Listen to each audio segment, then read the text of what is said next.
இந்த ஆசிட் வச்ச விஷயம். அப்போ நான் வந்து சிஐடியில் தான் ஒர்க் பண்ணிகிட்டு இருந்தேன். தமிழ்நாடு சிஐடியில் தான் இருந்தேன் நான். ஸோ இந்த தகவலை கேட்ட உடனே எல்லோரும் சொல்கிறாங்க யாருமே போய் பார்க்கல அப்படின்ட்டு. பட் நான் போய் பார்த்தேன்.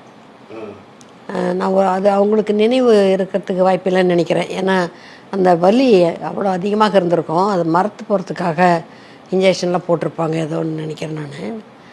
நான் மட்டும் போனேன். ஏன்னா எவ்வளோ தடைகள் இருந்த போதிலும் பரவாயில்லன்னு எனக்கு மனசு கேட்கல.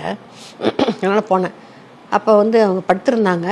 ஒரு கையை மட்டும் எடுத்து வந்து அந்த முகத்தை காமிச்சு இப்படி ஆயிடுச்சு பார் அப்படின்றது மாதிரியான ஒரு பாவனை மட்டும் செஞ்சாங்க. அதுதான். பட் எனக்கு வந்து சந்திரலேகா அப்படின்னு நான் நினச்சா இந்த ஆசிட் வீச் விஷயம் தவிரவும் வேறு பல நல்ல விஷயங்களும் எனக்கு ஞாபகத்தில் வரும்.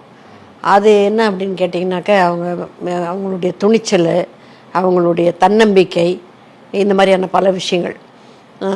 அவங்க காவல்துறையிலேயே பேசிக்குவாங்க. அந்த சேரமாதேவி அப்படின்ற ஊருக்கு அவங்க வந்து சப் கலெக்டராக போன போது அவங்களுக்கு ஒரு 25-26 வயசு தான் இருந்திருக்கும் அப்போ. ஏன்னாக்கா அவங்க 1947 சுதந்திரத்துக்கு ஒரு தினத்துக்கு முன்னால் பிறந்திருக்காங்க. ஓகே, அவங்க தமாஷா சொல்லுவாங்க, அதான் நான் பிறந்துட்டேன்னு பயந்து தான் இங்கிலீஷ்காரன் நாட்டை கொடுத்துட்டு போயிட்டான் அப்படிம்பாங்க அவங்க. ஸோ அதனால் அப்போ பிறந்தாங்க.